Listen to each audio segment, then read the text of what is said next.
안녕하세요. 자, 한 주 잘 보내셨어요? 예. 자, 오늘부터 이제 7, 8월 문제풀이 과정이고요. 자, 이제 7월달 들어오면은 우리 시험 이제 얼마 안 남았죠? 좀 긴장해야 돼요. 긴장할 때가 왔고요. 그래서 여태까지 주막 가편이라고 열심히 해오셨는데, 달리는 말에 채찍질한다. 그래서 그 심기일전에서 갖고 이제 앞으로 마무리들 잘 하셔야 돼요. 그리고 문제풀이 과정 들어오면은 이제 몇 가지 좀 말씀드릴게.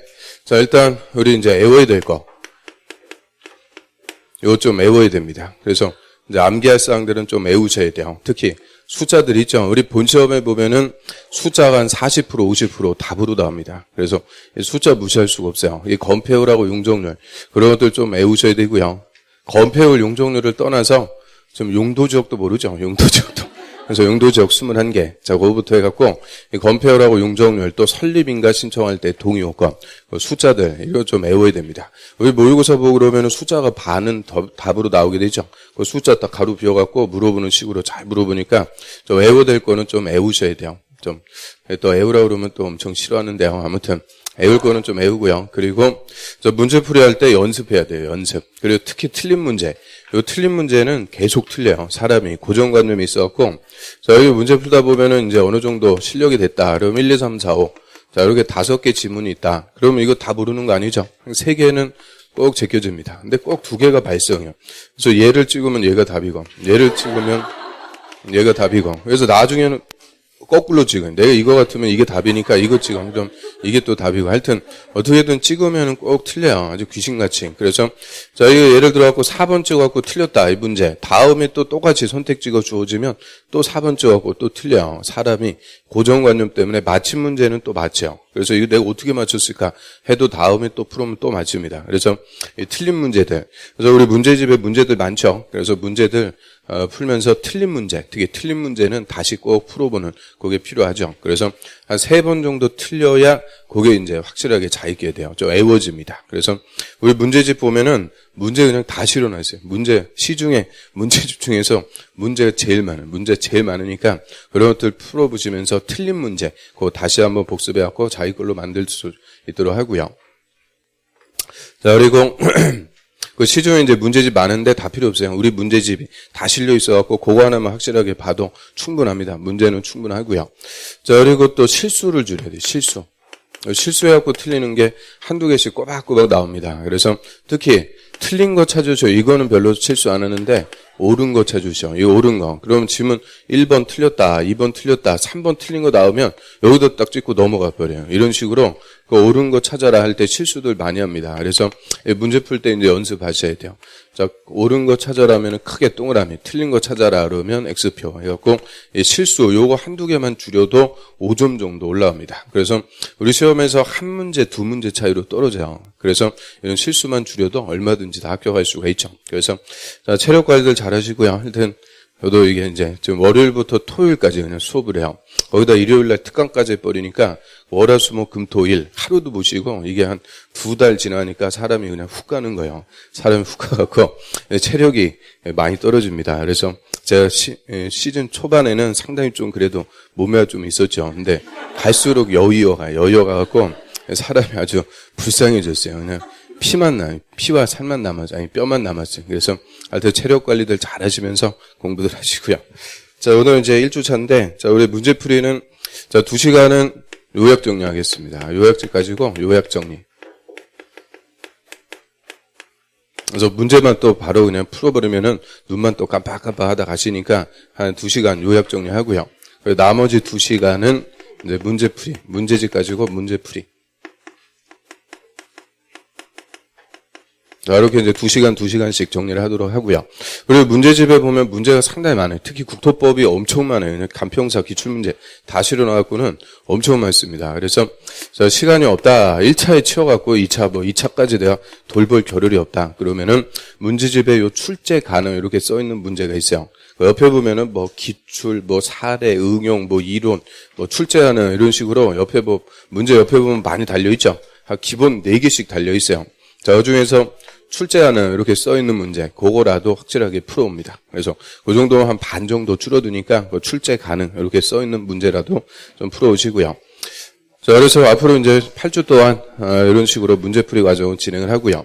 이 문제풀이 과정은 예습의 핵심입니다. 문제 안 풀어오시면 아무 의미가 없어요. 그래서 문제 꼭 미리 좀 풀어오시고요. 저 강의 계획서 맞춰갖고 진도를 나갈 테니까 강의 계획서 맞춰갖고 문제 풀어오시고요.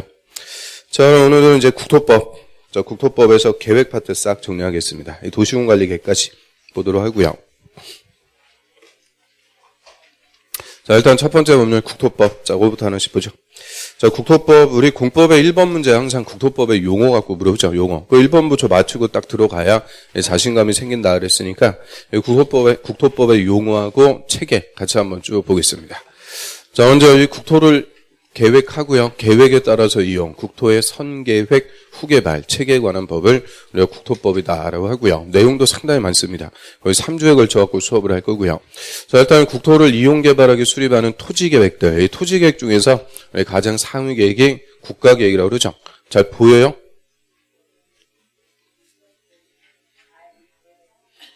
자, 그래서 아무튼 제가 안 보여요. 아무튼 국가계획이다라고 하고요. 자, 이 국가계획은 중앙행정기관이 국토부 장관이죠. 그러니까 국토부 장관이 수립하거나 또는 국가의 정책적인 목적을 이루기 위해서 수립. 자, 이거를 국책사업 한다고 그래요. 4대강 같은 국책사업 하기 위해서 수립하는데 도시군 기본계획 그리고 도시군 관리계획으로 결정할 사항이 포함된 계획입니다. 자, 여기 또 예전에 기출지만 포함되지 않는 계획이다 해서 틀리게 포함됩니다. 그러면 도시군 기본계획, 도시군 관리계획이 합쳐가지고 무슨 계획이냐? 도시군 계획이라고 하고요. 그래서 이 국가계획도 본질은 도시군 계획인데 국토부 장관이 국책사업 하려고 수립한다. 이때는 이름을 따로 국가계획이라고 부르죠. 그 다음에 광역도시계획이 있습니다. 이 광역도시계획은 광역계획권의 장기발전 방향 제시. 자, 우리 광역도시계획이든 광역계획권이든 이 광역자 붙으면은 한 개가 아니고 두 개 이상.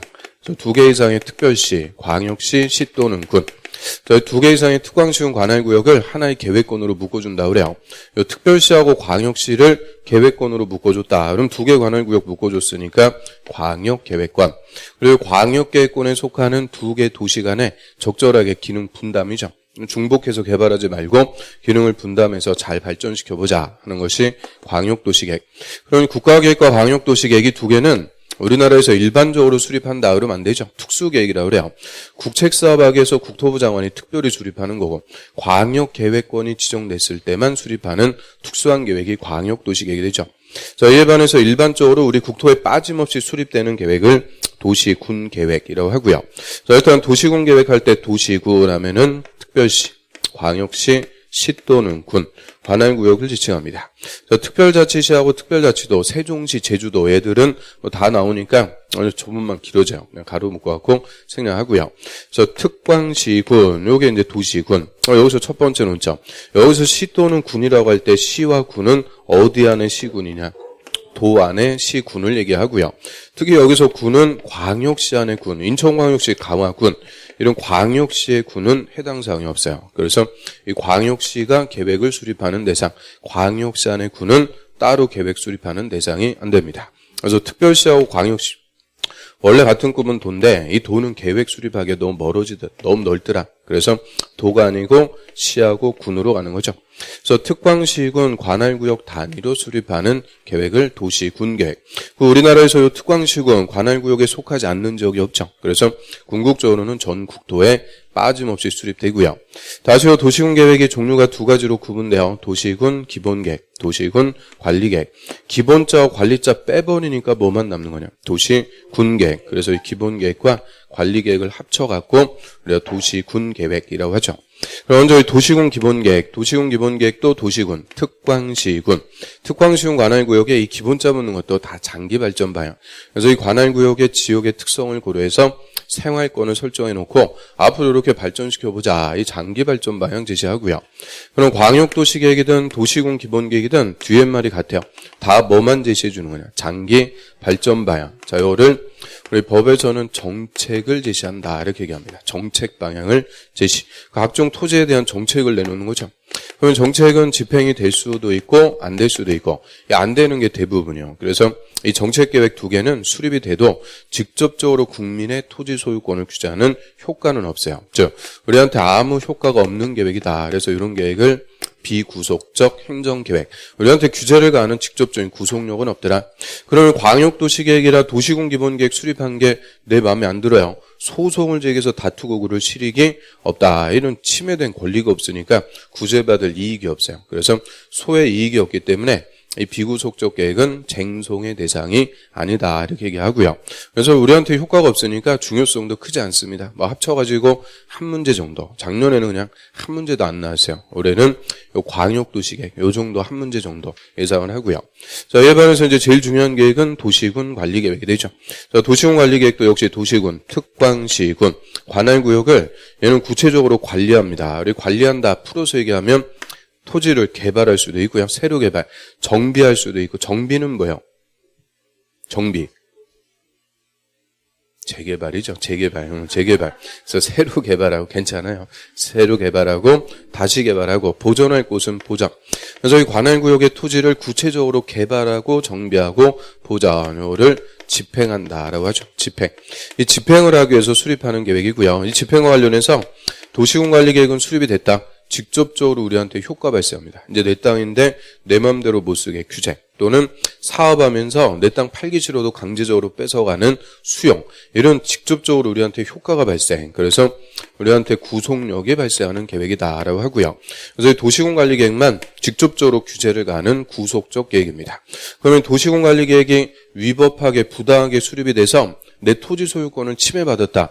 침해된 권리를 구제받기 위해서 쟁송을 제기할 수가 있죠. 그래서 소송을 제기해서 다툴 수 있는 계획은 도시군 관리계획만. 그래서 얘만 우리한테 직접적으로 효과가 발생하니까 우리가 반드시 알아야 된다. 핵심 계획이 되죠. 시험에서도 무조건 한 문제 이상 꼬박꼬박 출제가 되는 토지계획에서는 핵심입니다. 일단 관할구역의 토지를 개발하고 정비하고 보존하는데 뭐 아무거나 개발하고 정비하는 거 아니죠. 이 상위계획에서 제시해준 각종의 정책, 이 정책 중에서 주민의 의사, 예산 이런 것들 고려해서 뭐를 구체적으로 집행할 거냐 일단 도시군관리계획으로 결정한다 그래요. 이 결정을 해놓고 구체적으로 집행하죠. 그래서 이 결정하는 내용 6개. 자, 요거부터 딱 물어보기 좋죠. 그래서 첫 번째, 자, 용도지역, 용도지구를 지정 변경합니다. 두 번째는 용도구역을 지정 변경하죠. 그럼 용도지역, 용도지구, 용도구역 다 뭐를 결정해준다. 용도, 이 토지의 쓰임새를 정해준다. 행정청이 계획으로 이 땅은 이렇게 쓰세요. 쓰임새를 정해주는데 그중에서 가장 기본적인 것이 용도지역, 개발할 땅, 농사지을 땅, 보존할 땅. 그리고 용도지역을 보완해주기 위해서 일부 토지의 추가적인 쓰임새를 정하는 것을 용도지구라고 하죠. 그 다음 용도구역은 여기다 따로 썼으니까 지역지구 관계없이 독자적인 목적, 독자적인 쓰임새를 정한다라고 하고요. 그러면 도시군관리계획으로 용도 지역지구 구역을 지정 변경하는 거예요. 그럼 이 용도지역 등이 지정이 됐다. 효과는 뭐예요? 효과. 용도에 맞게 토지를 쓰도록 우리한테 규제하죠. 그 규제하는 것을 행위제한한다 이렇게 얘기하고요. 행위제한. 그러면 일단 체계. 자, 용도지역을 지정하는 것은 도시군관리계획 결정으로 하는데 행위제한은 도시군관리계획으로 결정한다 이러면 틀려요. 행위제한을 도시군관리계획 결정하는 게 아니고 뭐를 결정한다. 지정하고 변경. 요거를 결정. 그리고 지정됐을 때 효과.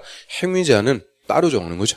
그러면 우리 용도지역이라는 게 지정이 됐어요. 용도지역 지정되면 행위제한 무슨 규제하게 돼요? 3가지. 뭐냐 아무 생각 없는 거죠. 아무 생각. 그래서 용도지역 지정되면 일단 건축제한, 건물부터 함부로 못 지게 건축제한, 그 다음에 건폐율하고 용적률 3가지 행위제한한다라고 하고요. 그럼 용도지역을 지정하는 건 도시군관리계획 결정을 하는데 행위제한, 용도지역의 건축제한 이런 거는 도시군관리계획으로 결정한다 그러면 안 돼요. 행위제한은 대통령령에서 따로 정합니다. 대통령령. 그 다음에 용도지역을 보완해주기 위해서 정하는 것이 용도지구. 그 용도지구는 용도지역의 행위제한을 강화하거나 완화해서 용도지역을 보완해주는 역할. 그럼 용도지구를 지정하는 것은 도시군관리계획 결정으로 합니다. 근데 용도지구가 지정됐다. 근데 건축제한을. 건물의 높이, 구조, 외관, 건축제한. 이 용도지구의 건축제한은 뭘로 정해요? 조례로 정하는 거죠. 그래서 조례로 정한다. 그래서 용도지역과 용도지구의 지정이나 변경을 도시군관리계획 결정을 하고요. 행위제한은 도시군관리계획으로 결정한다 그러면 안 돼요. 이제 하나씩 배워나가는 거죠. 그 다음 용도구역은 용도지역과 용도지구의 제한을 강화하거나 완화해서 아예 따로 정합니다. 행위 제한을 따로 정해서 독자적인 목적을 달성하죠. 그래서 지역, 지구, 구역 순서대로 하나씩 두도록 하죠. 그럼 가장 기본적인 제한하는 게 용도지역. 용도지역을 보완하는 게 용도지구. 그래서 용도지역의 제한을 강화하거나 완화하는 게 용도지구. 그리고 용도지역과 용도지구의 제한을 강화하거나 완화해서 따로 정한다. 그러면은 용도구역, 지역, 지구, 구역 순서대로 우리가 하나씩 배워나가죠. 그 다음에 세 번째, 도로나 철도, 상하수도 이 각종의 기반시설을 관할구역에 설치, 정비, 개량하는 것도 도시군관리계획 결정을 합니다. 그러면 도로 같은 거 설치할 때 아무데나 막 설치하고 그러면 안 되겠죠. 교통량 이런 것들 조사해갖고 어디서부터 어디까지 연장 몇 차로의 도로를 언제부터 설치할지, 이 기반시설을 설치할 때도 위치, 규모, 종류 이 구체적인 내용을 다 도시군관리계획으로 결정부터 하는 거죠. 그러면 도시군관리계획 결정, 그럼 도로라는 기반시설을 설치하기로 결정. 그때부터는 이름이 뭐가 돼요? 도시군계획시설. 이름이 이제 바뀌는 거죠. 도시군관리계획으로 결정된 시설. 줄여갖고 도시군계획시설. 그러면 결정만 했다고 다음날 읍둔 도로가 뚝딱 생기는 거 아니죠? 이제 결정한 대로 이 도로를 도시군계획서를 설치하는 공사입니다. 그 공사하는 것을 도시군계획 시설 사업한다라고 하고요. 그리고 줄여갖고 시설사업. 이 시설사업을 시행해서 관할구역에 도로도 놓고 전철도 놓고 하는 거죠.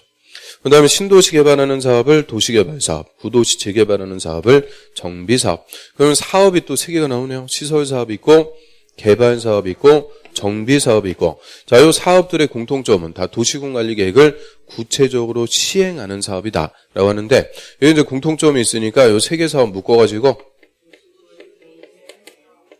도시군계획 사업이라고 부르죠. 도시군계획 사업. 그래서 도시군계획 사업 하면은 세 가지. 시설사업과 개발사업과 정비사업. 자, 요 세 개 사업을 합쳐갖고 도시군계획 사업. 자, 요게 29회 때는 기출문제죠. 1번. 공법 1번. 도시군계획 사업 3개 찾아라. 요 3개 찾는 게 그렇게 어려운 거 있을까요? 그래서 작년에는 또 뭐 물어봤어요? 용도지구. 용도지구의 의의. 그냥 한 문제 물어봤죠. 그래서 요거에서 꼬박꼬박 한두 문제씩 나오고 있어요.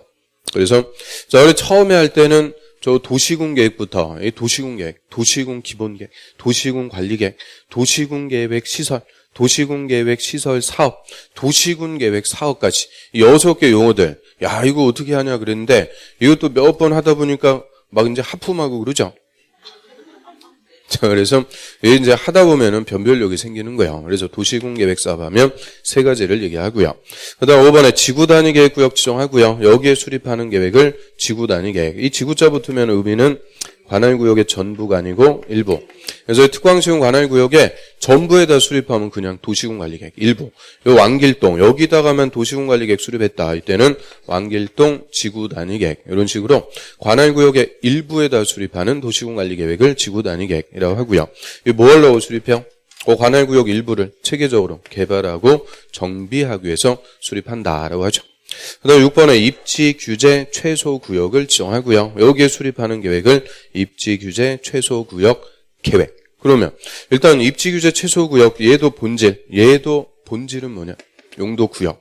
용도구역인데 2번에다 쓴 게 아니고 6번에 따로 빼놨죠. 이유는 종래 용도구역은 개발을 못하게 개발 억제하는데 거꾸로 얘는 개발을 하기 위해서 도시 정비, 재개발을 촉진한다 그러죠. 또 지역 거점을 육성 개발하기 위해서 지정한다라고 하고요. 그래서 이름대로 입지규제, 건축규제를 뭐 해준다? 최소 다 풀어가지고 이런 100층짜리 건물도 지으면서 집중적으로 개발하기 위해서 지정하는 용도구역이죠. 그리고 용도구역이니까 행위 제한을 따로 정합니다. 그래서 입지규제 최소구역의 행위 제한을 따로 정하기 위해서 수립하는 계획을 입지규제 최소구역 계획이라고 하죠. 그래서 입지규제 최소구역의 행위 제한은 이 계획으로 따로 정하게 돼요. 그래서 6개입니다. 이 6가지로 모든 정책을 결정해 놓고 구체적으로 집행해 나간다. 일단 결정하는 내용 용용, 기도, 지입 6가지 결정해서 구체적으로 집행하면서 우리한테 행위 제한도 하고요. 사업하면서 수용하고 직접적으로 효과가 발생하죠. 그래서 여기까지 일단 선계획 파트다라고 하고요. 그럼 우리 행정청도 위계질서가 있듯이 행정청이 수립하는 계획도 다 위계질서가 있습니다. 그래서 상위계획과 하위계획 위계질서가 있죠. 가장 상위 계획이라고 할 때는 국가계획, 도시군 계획이 제일 하위 계획이 돼요. 그럼 상하 위계질서, 이거는 어떻게 따지면 돼요?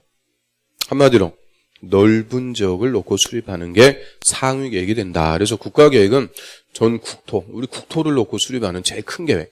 광역도시계획은 2개 이상의 특광시군, 도시군 계획은 하나의 특광시군. 내려갈수록 계획을 수립하는 범위가 좁아집니다. 그래서 넓은 지역을 놓고 수립하는 게 더 큰 계획, 상위 계획이 되죠. 그래서 이 국가계획, 광역도시계획, 도시군계획, 위계질서가 딱 있고요. 그리고 위계질서는 세 가지 어떻게 얘기해요? 상위 계획은 하위 계획을 수립할 때 지침 또는 기본이다, 기준이다 이렇게 표현하고요. 그래서 하위 계획은 상위 계획에 부합해야 돼요. 부합. 그런데 하위 계획이 상위 계획에 부합하지 않았고 상위 계획과 하위 계획의 내용이 달라졌습니다. 이때는 상위 계획이 우선한다. 그 세 개를 계획의 위계질서라고 하고요. 그 위계질서대로 이제 대입하면 되죠. 그러면 이 도시군 계획이 우리 국토법에서는 가장 하위 계획이에요. 그런데 다시 이 도시군 계획은 국토법이 아닌 다른 법에서 수립하는 토지 계획보다는 상위 계획이 되죠. 그래서 이 도시군 계획은 국토법이 아닌 다른 법에서 수립하는 계획의 기본이 된다. 이렇게 표현해요. 기본. 그러면 우리 국토법이 아닌 다른 법에서 수립하는 토지계획 대표적으로 뭐 있을까요? 한 개라도 얘기해보면 개발계획 있죠. 개발법의 개발계획, 정비법에서 정비기본계획 이런 다른 법에서 수립하는 계획보다는 이 도시군 계획이 상위 계획이다. 그래서 국토법이 다른 법보다 더 상위법이다. 그 얘기고요. 그리고 다른 법에 수립하는 계획이 특히 부문별 계획이에요. 주택이면 주택, 교통이면 교통 이런 부문별 계획 수립할 때는 도시군 계획 중에서도 무슨 계획에 부합해야 된다? 기본 계획에 부합해야 되죠. 꼭 둘 중에서 하나를 찍어도 꼭 하여튼 그래서 기본 계획에 부합되도록 합니다. 그래서 자 여기서 키워드는 기본이에요. 기본. 자 도시군 계획은 다른 계획의 기본. 그럼 그 다른 계획이 부문별 계획이면 무슨 계획에 부합해라? 기본 계획에 부합해라. 이 기본자가 키워드가 됩니다. 그래서 여기까지 우리 선계획 파트 한번 싹 훑어봤고요.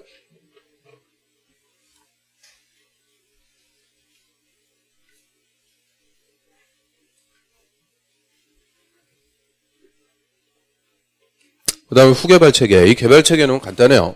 도시군 계획 사업 아니면 허가입니다. 그래서 우리 국토의 개발 체계는 항상 이 두 가지 체계. 그러면 도시군 계획 사업은 이름대로 계획적으로 국토를 개발하는 체계죠. 선계획, 후개발 체계에 따라서 계획적으로 국토를 개발합니다. 그래서 사업이 세 개. 시설사업과 개발사업과 정비사업. 이 중에서 우리 국토법에서 직접 절차를 규정하는 것은 뭐만? 시설사업. 요것만 대표적으로 국토법의 절차를 규정. 개발사업의 절차는 개발법. 정비사업의 절차는 정비법에 따로 규정. 그래서 개발법, 정비법 다 우리 국토법의 부속법의 성격을 갖는 거죠. 그런데 도시군계획사업은 딱 요 세 개밖에 없어요. 그럼 세 개. 도시군계획사업에 의하지 않고 토지를 개발하려면 뭐를 받아야 되냐? 허가. 개발행위 허가받아갖고 개발할 수 있다. 그래서 예를 들어갖고 내 땅에다가 개별적으로 건물 하나 지을 수가 있죠. 그럼 개별적으로 개발할 때는 난개발인지 아닌지 허가를 받고 합니다. 그래서 도시군 계획사업 아니면 허가받아갖고 개발. 항상 이 두 가지 체계로 국토를 개발할 수가 있고요. 그럼 일단 이 개발행위 허가. 자, 허가제니까 주인공이 허가권자예요. 개발행위 허가 누구한테 가서 받는다? 특별시장, 광역시장, 시장 또는 군수. 특광시장 군수에게 허가받습니다. 그래서 우리 국토법에서 허가받는다 그러면 다 누구한테 와서? 특광시장 군수. 그러면 개발행위 허가 특광시장 군수. 우리 시가와 조정구역도 행위제한 체계가 똑같아요. 도시군계획사업 아니면 허가받아갖고 개발할 수 있는데 시가와 조정구역의 허가 누구한테 와서 받아요? 시가와 조정구역에서 허가는 누구한테 와서? 특광시장 군수. 아니 특광시장 군수한테 다 허가 받는 데니까요. 그 다음에 타인 토지 출입 허가 누구한테 와서 받아요? 특광시장 군수. 아니 그 사람을 그렇게 못 믿어요. 사람을. 그래서 제가 저번 주에 좀 아팠다고 사람이 또 신뢰가 뚝 떨어지고 그런 건 아니죠. 그래서 제가 여태까지 반년을 해봤는데 아무튼 특광시장 군수한테 허가받습니다. 그래서 국토법에서 허가받는다 그러면 무조건 특광시장 군수. 허가받아갖고 할 수 있는 행위, 건물 건축, 공작물의 설치, 형질 변경, 토속 채취, 토지 분할, 물건 1개월 이상 쌓아놓는 거. 자, 요 6개가 개발행위 허가 대상. 그럼 허가받기 전까지는 할 수 있다 없다? 없다. 금지요. 다 허가받기 전까지는 못한다. 그럼 어디서 금지요? 한국에서 금지. 한국, 우리나라에서 누구라도 할 수가 없다. 그래서 전 국토의 일반 금지니까 개발구역에서 허가 대상도 6개 똑같이, 정비구역에서 허가 대상 6개 똑같이 항상 전 국토에서 다 허가 받아갖고 할 수가 있죠.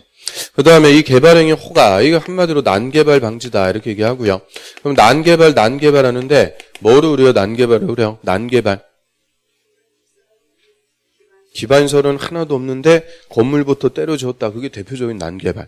주변의 환경을 다 오염시키면서 경치를 파괴하면서 다 난개발이다라고 하는데 그 난개발 중에서도 가장 중요한 기준이 기반시설입니다. 그래서 이 개발행위허가에서 파생되는 제도로서 우리 기반시설 연동제라는 게 있죠. 개발행위는 기반시설하고 연동, 묶을 연자에 움직일 동자, 묶여갖고 움직인다. 즉 기반시설이 충분하면 개발행위도 할 수가 있고 기반시설이 부족하면 개발행위도 할 수가 없다. 그래서 이 개발행위는 기반시설하고 연동한다 그래요. 그래서 연동제, 여기에 이제 제도가 2개가 또 있네요. 개발밀도 관리구역, 기반시설 부담구역. 그래서 개발밀도 관리구역, 기반시설 부담구역. 일단 이 2개는 제일 잘 물어보는 논점. 이 2개 용도구역이다 그러면 틀리죠. 용도구역 아니요. 그래서 좀 전에 도시군관리계 결정하는 내용, 용도구역, 개, 도, 시, 수. 이제 이름 다 알아야 돼요. 개자가 뭐예요? 개발 제한구역, 도. 또 뒤에 말 또 살짝 흐리죠. 도시 자연 공원구역, 시가화 조정구역, 수산자원 보호구역. 그 4개만 용도구역, 도시군관리계 결정해서 지정합니다. 그래서 이 2개는 구역으로 끝난다고 해서 용도구역 아니다. 그래서 맨날 도시군관리계 결정 내용이 아닌 것은 그럼 이것들 나오는 거죠. 그래서 얘들은 도시군관리계 결정하는 게 아니고 다 어디서 나오는 거냐. 개발행위 허가에서 파생. 그래서 허가권자, 그대로 특, 광, 시장, 군수, 특광자 원수가 별도로 정합니다. 그래서 2개는 서로 정반대요. 개발밀도 관리구역은 이미 기자 써갖고 이미 개발이 다 끝난 것. 이에 반해서 기반시설 부담구역은 새로 개발하는 거, 신개발지. 서로 정반대. 그래서 하나의 토지의 2개를 중복해서 지정할 수 있다. 절대 중복 지정이라는 게 있을 수가 없죠. 이 기반시설 부담구역은 개발밀도 관리구역이 아닌 곳에서 지정합니다. 그래서 서로 절대 중복할 수가 없죠. 그러면 개발밀도 관리구역은 이미 개발이 끝난 거, 건물 다 지어갖고 다 개발이 끝났어요. 그러니까 기반시설을 추가적으로 설치하는 게 곤란. 기반시설이 안 되니까 대규모 개발도 못하게. 그래서 큰 건물을 못 짓게 하려고 정하죠. 이 건폐율, 용적률을 강화 적용하기 위해서 정하는데요. 궁극적으로는 용적률만 50% 강화시켜갖고 대형 건물을 억제하기 위해서 정합니다. 이에 반해서 기반시설 부담구역은 신개발지, 새로 개발하니까 개발로 인해서 기반시설이 뭐한 곳이다? 필요. 기반시설이 필요해요. 그래서 필요한 기반시설을 개발행위를 하는 자가 설치해라. 의무를 부과하는데 직접 기반시설을 설치하는 것은 효율성이 떨어지니까 기반시설 설치 비용, 돈을 내도록 합니다. 그래서 여기서는 누가 돈 내는지가 핵심. 200 초과하는 건물을 신축, 중축하는 자, 고자들이 기반시설 설치 비용을 납부하도록 하죠.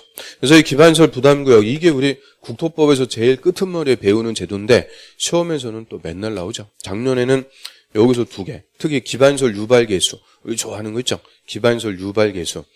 아주 잘 물어봐요. 그래서 기반시설 부담구역, 이게 2문제 나왔어요. 그리고 개발밀도 관리구역 1문제. 그래서 끝머리에서 그냥 3문제가 작년에 집중적으로 출제. 그래서 선계획, 후개발 체계, 이 순서대로 국토법은 이제 하나씩 배워나가게 되죠. 그래서 요거들 이제 싹 훑어봤는데요. 그 안 본 거 몇 개만 좀 볼까요? 자, 8페이지 한번 볼까요? 8페이지. 8페이지에 그 맨 위에 보시면은 입지규제 최소구역 계획, 그거 한번 볼까요? 자, 입지규제 최소구역 계획은 입지규제 최소구역에서 토지 이용 및 건물의 용도, 건폐율, 용적률 높이. 자, 얘들 묶어갖고 행위 제한에 관한 사항 등 그 관리에 필요한 사항을 따로 정하기 위해서 수립하는 무슨 계획이다? 도시군 관리계획. 그러니까 입지규제 최소구역 계획도 본질은 무슨 계획이다? 도시군 관리계획. 근데 입지규제 최소구역에 행위 제한을 따로 정하려고 수립하는 계획이죠. 그 다음 밑에 기반시설, 기반시설에는 별표. 기반시설은 24일부터 28일까지 계속 읽어먹은 논점. 그래서 기반설이 교통설부터 환경기초설까지 7가지로 분류하고 종류들이 쭉 열거가 돼 있죠. 그럼 우리 기반설, 얘는 총 종류가 몇 개 있다고 그랬어요? 46개, 46개? 아무튼 46개가 있고요. 그 46개 많아요. 그 중에서 딱 세분되는 게 3개가 있어요. 도로, 자동차 정류장, 이건 터미널 같은 거. 그리고 광장. 그래서 도로, 자동차 정류장, 광장. 딱 요 3개만 다시 대통령령에서 세분 들어갑니다. 그리고 도로는 어디에 있느냐에 따라서 일반 도로, 지하도로, 고가도로. 누가 요원에 따라서 보행자 전용, 자전거 전용, 자동차 전용 도로 이런 식으로 도로가 쫙 세분이 되죠. 그러면 도로는 세분이 돼도 다 끝에만 뭘로 끝난다? 도로로. 그래서 도로가 이제 세분이 되고요.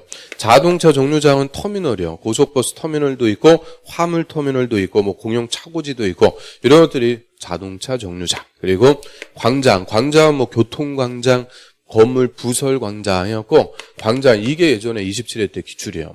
광장의 세분으로 틀린 것은 그럼 광장은 뒤에 말이 다 뭘로 끝나야 돼요? 광장으로 끝나는 거 아닌 거 찾으면 답 나오죠. 그래서 어떻게 세분되냐 그게 중요한 게 아니고 세분할 수 있는 게 딱 3개. 도로, 자동차 정류장, 광장 딱 3개만 기반설 중에서 세분이 되고요. 그 다음에 교통설부터 환경기초설까지 7가지. 자, 중요한 것들 기출로 나왔던 거 한번 보죠. 자, 교통설의 도로, 철도, 항만, 공항, 주차장, 자동차 정류장 이런 것들 다 교통설. 그 다음에 공간설에는 광장, 공원, 녹지, 유원지, 공공공지는 한강변의 고수부지 같은 거 그런 것들을 공공공지. 특히 여기 작년에 간편사 그냥 기출 문제죠. 1번 문제. 공간설에 해당하는 것은 녹지. 자, 요게 정답. 그래서 녹지 같은 것들이 일정한 공간을 차지하는 공간설. 그다음 유통공급설은 수도, 전기, 가스, 공동구. 우리 공동구 뭐예요? 공동구는 지하 매설물을 공동 수용하기 위해서 지하에 설치하는 큰 터널, 시설물을 얘기하고요. 그리고 개발구역이나 정비구역 면적 얼마 초과하면 공동구 설치해라? 그거는 참 잘해요. 그래서 200만 초과할 때는 공동구 의무적으로 설치합니다. 참 잘해요. 그 다음에 공공문화 체육시설. 자, 여기에 학교. 그리고 공공청사 문화시설 체육시설, 공공문화 체육시설 이렇게 들어가면 되고요. 학교가 공공문화 체육시설입니다. 그 다음 방제설, 요거는 또 25회 때 기출. 재해를 예방하는 거, 하천은 홍수 예방, 유수지, 저수지는 가뭄 예방, 방화설비도 있고요. 사방설비라는 것도 있죠. 사방설비. 사방설비가 뭐예요? 사방설비. 사태 방지, 산사태 방지하기 위해서 산 주변에다가 철조망 둘러치는 거, 뭐 그런 것들을 사방설비. 그 다음 보건위생설, 요거는 또 28회 때. 보건위생설은 장사시설, 도축장, 종합병원. 이 죽는 거죠. 종합병원에서 돌아가셨다. 어디로 가요? 장례식장 끝나면 화장장 끝나면 낙골당. 그래서 죽는 거는 다 보건위생시설. 그 다음 환경기초시설. 얘가 맨 밑에 있으니까 제일 잘 물어봐요. 환경기초시설의 하수도. 자, 요게 딱 스타트라고 그랬죠. 24회 때.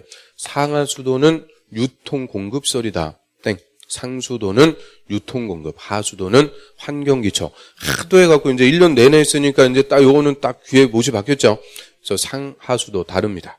그 다음 폐기물 처리설도 있고요. 빗물 저장설도 있고, 폐차장. 자, 요게 또 26회 때. 그래서 폐차장은 환경기초, 주차장은 교통설 다르죠. 그래서 자 이렇게 이제 비스무리한 것들을 헷갈리게 물어봤으니까 한번 싹 정리해봤고요. 그러면 46개 기반설 중에서 하나를 설치하기로 결정. 그럼 그때부터는 도시, 군, 계획, 시설. 절대 이 기반설하고 도시군 계획설 같은 말 아니죠. 다른 말이요. 구분할 수 있어야죠. 그 다음 쭉 내려갑니다. 맨 밑에서 세 번째 칸 공공시설.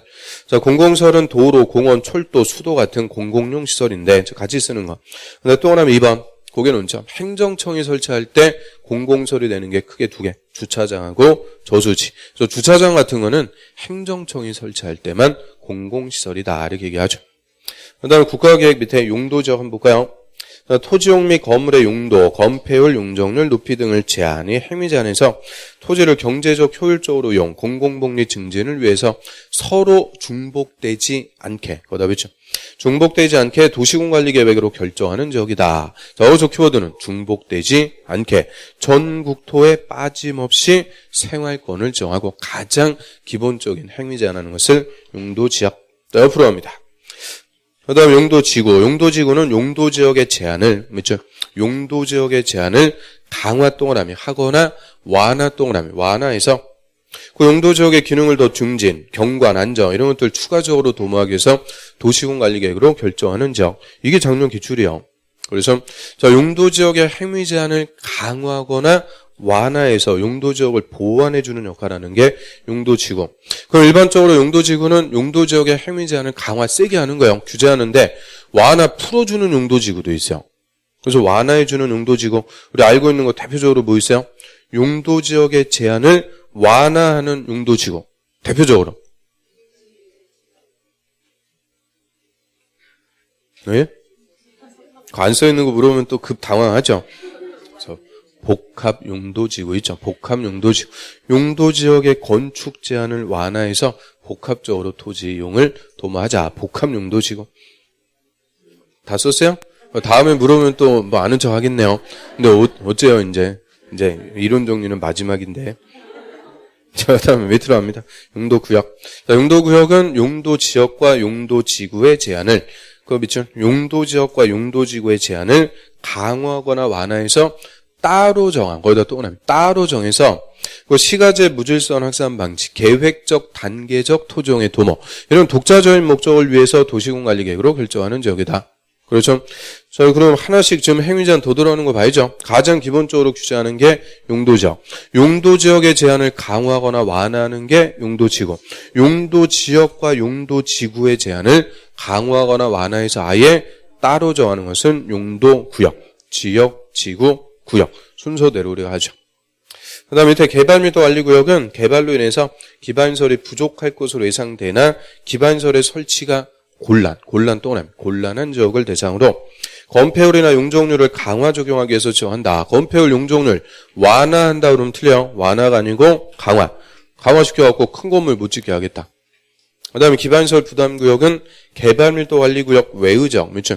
개발밀도관리구역 외의지역이니까 절대 중복지정이 있을 수가 없어요. 외의지역에서 자, 개발로 인해서 도로나 공원 같은 기반시설의 설치가 또는 필요한 지역을 대상으로 기반시설을 설치하거나 용지를 확보케 하기 위해서 지정고시하는 구역이다. 그런데 궁극적으로는 뭐 내라? 기반시설 설치 비용, 돈을 내도록 지정하는 거죠.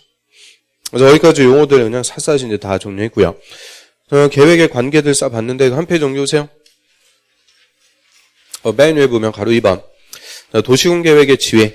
자, 동그라미 1번에 도시군계획은, 그다음에 도시군계획은 특광시흥 관할구역에 수립하는 다른 법률에 따른 토지용개발 보전에 관한 계획에 뭐가 된다? 기본. 그게 키워드, 기본, 지침. 그래서 동그라미 2번, 특광시흥 운수는 관할구역의 다른 법에 따른 환경, 교통, 수도, 하수도, 주택, 이런 부문별 계획, 부문별 계획 수립할 때는 특히 도시군 기본 계획에 부합되도록 한다. 그래서 그 도시군 계획의 법적 지위 다 키워드는 기본입니다. 기본. 그래서 기본자 들어가는 거 찾으면 된다. 그래서 거기까지 총체 요령 싹 다 정리했고요.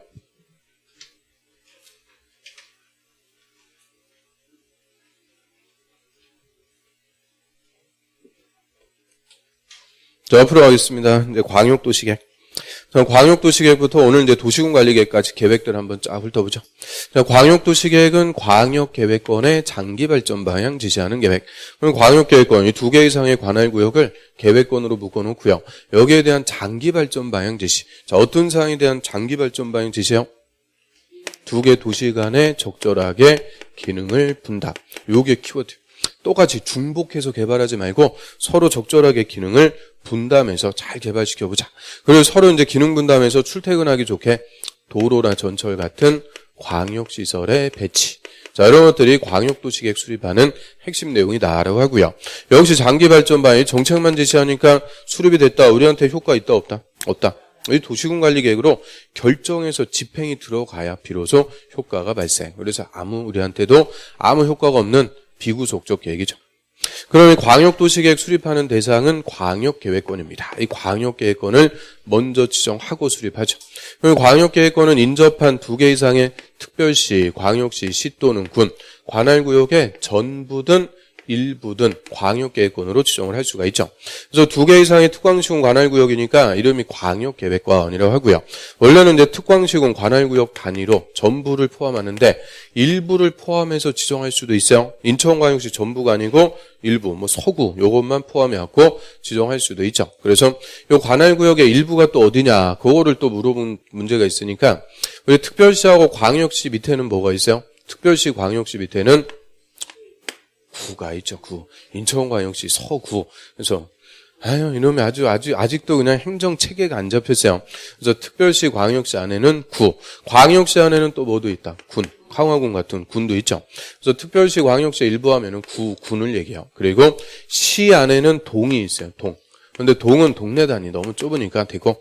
그 다음에 군은 안에 읍하고 면이 있습니다. 읍하고 면. 그래서 이 특광시군 관할구역의 전부나 일부 그랬는데 요 일부는 어디를 얘기하는 거냐? 군, 읍, 면을 얘기해요. 구군, 읍면. 요거를 일부라고 합니다. 구군, 읍면. 야, 이것까지 우리가 알아야 되냐? 알아야 돼요. 그래서 우리 교재 그 11페이지 광역계획권 지정에서요. 지정권자 그 박스 밑에 보세요. 그 조그만 글씨 십자 표시해갖고 자 관할구역의 일부를 광역계획권에 포함하고자 할 때는 구, 군, 읍, 면 단위로 한다. 그래서 특별시, 광역시 안에 구, 군 그리고 군 안에 읍하고 면, 구군, 읍면 요거를 관할구역의 일부라고 합니다. 그래서 관할구역의 전부든 일부든 2개 이상 묶어가지고 광역계획권으로 지정을 하고요. 그럼 광역도시계에서는 요 광역계획권의 지정권자. 자, 요게 핵심입니다. 광역계획권이 누가 지정할 거냐? 이게 핵심. 그럼 광역계획권의 지정권자는 딱 2명이요. 도에서는 도지사, 시도에 걸칠 때는 국토부 장관. 그래서 도에서는 도지사 정하니까 도 맞춰주면 되죠. 그래서 도에서는 도지사, 시도에 걸치면 국토부 장관. 딱 요 2명. 특히 요 국토부 장관 물어본 게 26회 때, 29회 때 다 정답. 그래서 자, 우리 예를 들어서요. 서울특별시 옆에 경기도 성남시. 그럼 서울특별시하고 경기도 성남시. 자, 묶어가지고 광역계획권으로 지정해 줄 수가 있죠. 그럼 이때는 광역계획권이 어디에 걸쳐요? 특별시하고 도, 시도에 걸치니까 이때는 국토부 장관이 광역계획권을 딱 지정을 합니다. 자, 이에 반해서 성남시 옆에 용인시가 또 있네요. 성남시하고 용인시 묶어갖고 광역계획권으로 지정할 수도 있죠. 그럼 성남시, 용인시 다 경기도. 그래서 도지사가 지정. 그래서 도에서는 도지사, 시도에 걸칠 때는 국토부 장관. 위계질서대로. 그러니까 광역계획권을 요자들이 지정하고요. 광역계획권 지정할 때 절차. 의견 듣고 심의 거쳐갖고 지정합니다. 글자 따고 의심 지정. 의견 듣고 심의 거쳐갖고 지정. 그럼 여기서 의견은 누구의 의견 듣겠어요? 주민의 의견 든다. 그러면은 또 틀리는 거죠. 자, 맨 밑에 봅니다. 11페이지 지정 절차. 그래서 광역계획권의 지정 절차에서 먼저 요청. 중앙행정기관의 장이나 시도지사, 시장원수는 국토부 장관이나 도지사에게 광역계획권 지정해 주세요. 뭐 할 수 있는 거냐? 요청. 요청을 할 수가 있죠. 지정권이 없는 자들은 요청할 수가 있고요. 한 페이지 넘겨보세요. 어떤 거냐면 2번. 자, 국토부 장관은 광역계획권 지정하려면 관계 시도지사, 시장원수의 의견 듣고 의자 동그라미. 그리고 중앙도시계획위원회 심의, 심자 동그라미 거쳐야 된다. 의심 지정. 그래서 의견, 누구의 의견? 시도지사, 시장원수, 하급행정처. 시도지사, 시장원수 의견 듣고 국토부 장관이니까 중앙도시계획위원회 심의 거쳐갖고 지정하고요. 그 다음에 3번에 도지사가 광역계획권 지정할 때도 관계 중앙행정기관의 장, 그리고 국토부 장관, 시도지사, 시장원수 의견 듣고 지방도시계획위원회 심의 거쳐갖고 지정합니다. 그래서 의심 지정. 자, 의견 듣고 심의 거쳐갖고 지정했으면 이제 통보의 의미는 명령이죠. 자, 광역계획권 지정했으니까 광역도시계획 수립하세요. 명령. 이 통보해가지고 광역도시계획을 수립합니다. 그래서 이 광역도시계획의 수립권자, 이게 그냥 광역도시계획 물어보면 항상 정답으로 나오는 거죠. 그래서 수립권자가 1, 2, 3, 4 4개가 있어갖고 또 헷갈려요. 그래서 이 광역도시계획의 수립권자 잘 물어볼 수밖에 없는데 일단 우리 지정권자하고 수립권자의 위계질서에서 찾아내야죠. 자, 광역계획권을 지정해서 통보, 명령해서 수립하니까 광역계획권의 지정권자가 상급행정처, 광역도시계획 수립권자는 하급행정청, 상하, 위계질서로 원칙적인 수립권자 찾으면 되죠. 그러면 시장원수가 공동 수립한대요. 어떤 경우? 광역계획권이 같은 도에 속할 때, 그럼 도에서는 누가 지정했어요? 도지사. 도지사가 지정했으니까 수립은 도지사 밑에 시장군수가 공동수립. 그리고 시장군수는 공동수립해서 다시 도지사한테 승인받는 거죠. 이에 반해서 시도지사가 공동수립하는 것은 광역계획권이 2개 이상 시도에 걸칠 때, 그럼 시도에 걸쳐갖고는 누가 정했어요? 국토부장관. 국토부장관이 정했으니까 수립은 시도지사 공동수립해서 다시 시도지사는 국토부장관한테 승인받습니다. 이게 원칙적인 체계가 되죠. 그래서 시장군수 공동, 시도지사 공동, 이게 원칙적인 수립권자의 체계가 되고요. 그 다음에 시장군수가 공동 수립하는데 같이 해주세요 요청을 해요. 그럼 시장군수하고 도지사가 공동으로 수립할 수도 있고요.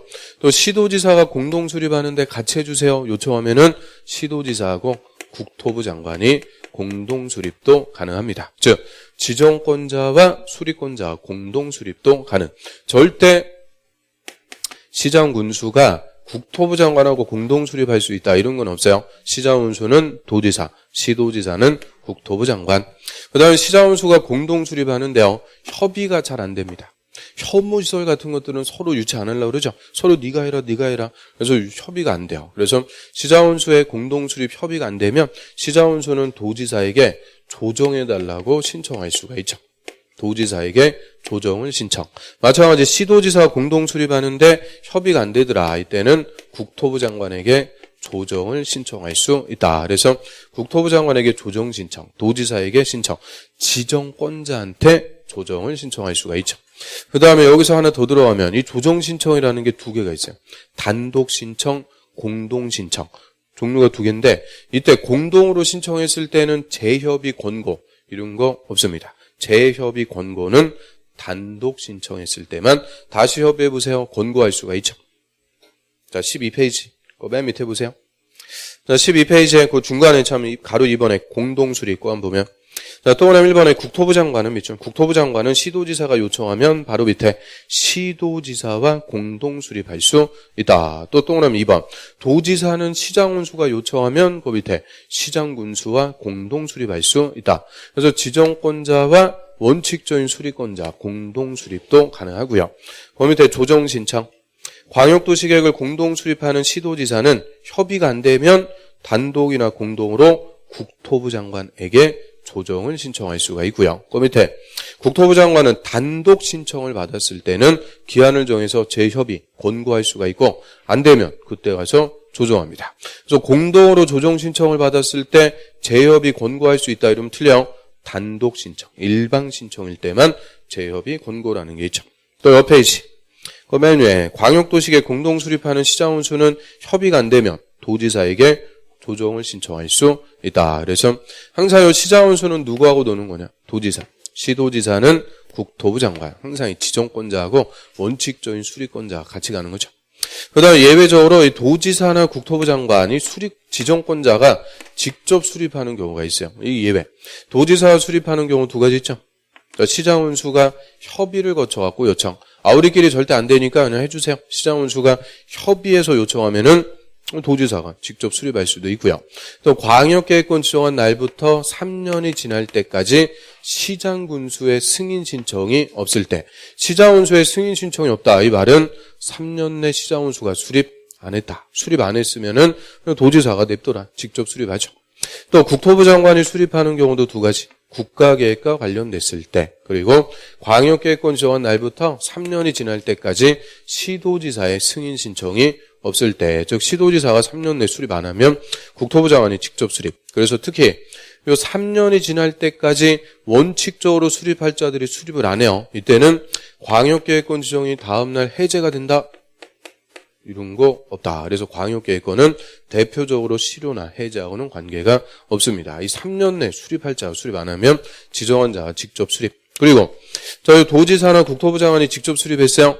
지정권자가 수립했을 때는 승인 있어요, 없어요? 지정권자한테 와서 승인받는다 그랬으니까 이 지정권자 수립했을 때는 승인 자체가 없습니다. 그래서 지정권자, 수립권자 여기서 정리해봤고요. 이 광역도시계획은 항상 여기서 정답 나옵니다. 누가 지정하고 누가 수립하는지 여기서 맨날 물어보는 거죠.